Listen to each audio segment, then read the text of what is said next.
Element number 6 यानी carbon. Carbon सबसे अनोखा तत्व है। धरती पर मौजूद जितने भी जिंदा जीव हैं उन सभी के अंदर कार्बन की कुछ न कुछ मात्रा जरूर मौजूद होती है। शायद इसीलिए बार्जिलियस ने कार्बन को लेकर एक थ्योरी दे दी थी, जिसे विटल फोर्स थ्योरी के नाम से हम जानते हैं।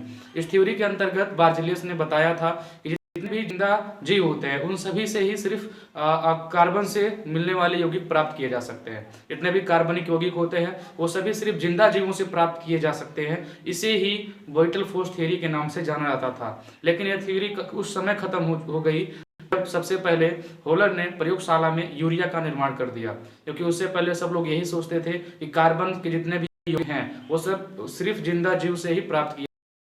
तो होलर जो थे उन्होंने प्रयोगशाला में अपने एक्सपेरिमेंट के दौरान यूरिया का निर्माण कर दिया। उन्होंने अमोनियम साइनाइड को गर्म किया, जिसके बाद अमोनियम साइनाइड गर्म होकर यूरिया का निर्माण कर लेता है।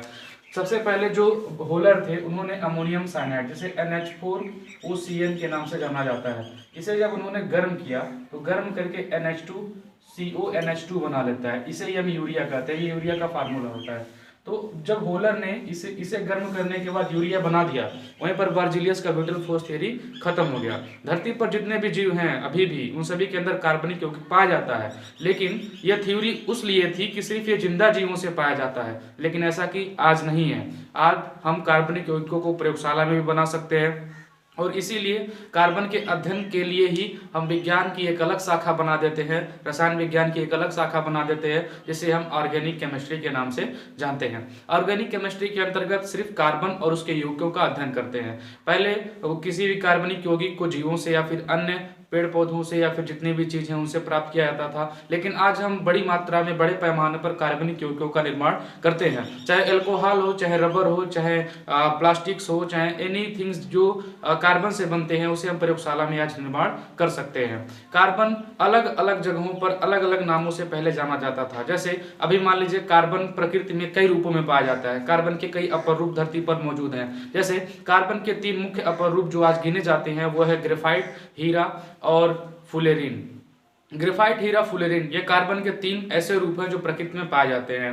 ग्रेफाइट पेंसिल की नोक, जिस पेंसिल की नोक से आप लिखते हैं वो भी कार्बन का बना हुआ होता है। और जो हीरा, जो सबसे महंगा और धरती पर देखा जाए तो सबसे कठोर पदार्थ के रूप में मौजूद हीरा, वो भी कार्बन ही बना होता है। ग्रेफाइट काला होता है, हीरा के अंदर फुलेरिन जो एक फुटबॉल की तरह संरचना दिखाता है, जिसमें 60 कार्बन एक फुटबॉल की तरह जुड़े होते हैं, इसे कार्बन 60 के नाम से जानते हैं। और फुटबॉल की तरह दिखने की वजह से ही बंक मिस्टर फुलेरिन के आधार पर उनका नाम फुलेरिन रख दिया गया, उस कार्बन 60 वाले बॉल को भी। तो तीनों कार्बन के ही बने हुए हैं। ग्रेफाइट भी कार्बन का, हीरा भी कार्बन का और फुलेरिन भी कार्बन का। जबकि ग्रेफाइट मुलायम है और काला कलर का दिखता है। आप हीरे की बात करेंगे तो काफी चमकीला दिखता है और कठोर भी होता है। तो कार्बन अलग अलग रूपों में धरती पर पाया जाता है। कोयला भी कार्बन का ही एक रूप है। अभी उस तरीके से अगर देखा जाए तो धरती पर मौजूद कार्बन अलग अलग प्रॉपर्टी शो करता है। हम जानेंगे कार्बन के बारे में। कार्बन का जो लैटिन नेम होता है उसे हम कार्बोनियम के नाम से जानते हैं। इंग्लिश नेम में इसे कार्बन कहते हैं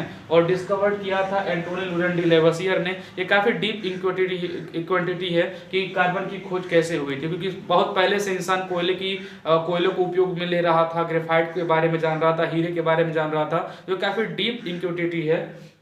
अब यहाँ पर कॉस्ट पर ग्राम की अगर हम बात करें, 100 ग्राम का जो कीमत होता है $2.4 एटॉमिक नंबर इसका 6 होता है। इलेक्ट्रॉन 6, प्रोटॉन 6 और न्यूट्रॉन 6 होते हैं। एटॉमिक वेट इसका नियर अबाउट 12.01 ग्राम पर मोल होता है। मेल्टिंग पॉइंट इसका हाई होता है, क्योंकि अभी ग्रेफाइट और हीरा इन दोनों में काफी डिफरेंस है। हीरे को गर्म करेंगे तो बहुत ज्यादा एनर्जी देनी पड़ेगी, अगर आप ग्रेफाइट को गर्म करेंगे तो आसानी से वो पिघल सकता है। लेकिन अगर हम कार्बन की बात करें तो कार्बन 6 से 12 की अगर हम बात कर रहे हैं तो मेल्टिंग पॉइंट 3550 डिग्री सेल्सियस होता है। बॉइलिंग पॉइंट 4827 डिग्री सेल्सियस होता है। फेज जो होता है कोयला में, जो कार्बन होता है हमेशा सॉलिड स्टेट में पाया जाता है।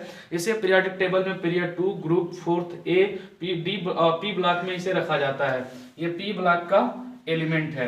इलेक्ट्रॉनिक कॉन्फ़िगरेशन ये शो करता है 2s2 2p2। Outer most shell आप देख रहे हैं पी सब सेल में टूट रहा है। पी ब्लॉक का एलिमेंट है। बातम कोष में 4 इलेक्ट्रॉन उपस्थित होते हैं, यानी कि वैलेंसी इसकी 4 होती है, 4 इलेक्ट्रॉन दे सकता है और 4 इलेक्ट्रॉन ले सकता है। आयोनाइजेशन पोटेंशियल एनर्जी जो होती है वो होती है 11.22 इलेक्ट्रॉन वोल्ट। एटॉमिक रेडियस इसका होता है 77 pm, covalent radius near about 77 pm के ही करीब होता है। वान डेर वाल्स रेडियस भी इसका होता है 170 पिकोमीटर pm। इलेक्ट्रॉनिगेटिविटी इसकी होती है 2.5, इलेक्ट्रॉन अफिनिटी होता है 153.9 किलो जूल पर मोल, और ये इलेक्ट्रिसिटी को कंडक्ट करने देता है। यानी कि मैक्सिमम चीजें आप ग्रेफाइट ही देख लीजिए, पेंसिल का नोक ही, उसके अंदर आप चाहेंगे तो बैटरी से एक सिरे से दूसरे सिरे के बीच आप बिना वायर के बस ग्रेफाइट में तार जोड़कर आप बल्ब जला सकते हैं, यानी कि उसके अंदर इलेक्ट्रिसिटी पास कर जाती है, तो इलेक्ट्रिकल कंडक्टर है और वो डायमैग्नेटिज्म शो करता है, यानी कि आज जब आप उसे लेकर के जाएंगे मैग्नेटिक फील्ड में वो थोड़ा सा पीछे हटता है। कार्बन और उसके यौगिक धरती पर हर जगह मौजूद है, आप खुद एक कार्बन के ही बने हुए हैं अगर कहा जाए तो। आपके अंदर प्रोटीन हो गया, डीएनए हो गया, या फिर जितने भी हार्मोन्स हो गए, चाहे एंजाइम हो गए, उनमें कार्बन की कुछ न कुछ मात्रा पाई जाती है। हम ऊर्जा के रूप में भी कुछ कार्बनिक यौगिकों का ही सेवन करते हैं। आप कार्बोहाइड्रेट खाइए, आप ग्लूकोज लीजिए, आप सुक्रोज लीजिए, इन सब के अंदर कार्बन की प्रचुर कुछ न कुछ मात्रा पाई जाती है। वैसे कार्बन इसीलिए धरती पर बहुत ही अधिक उपयोग किया जाने वाला भी तत्व कहा जा सकता है। उम्मीद है कार्बन एलिमेंट नंबर 6 के ऊपर आपको ये टॉपिक, ये वीडियो अच्छा लगा होगा। मिलते हैं नेक्स्ट वीडियो में, तब तक के लिए जय हिंद।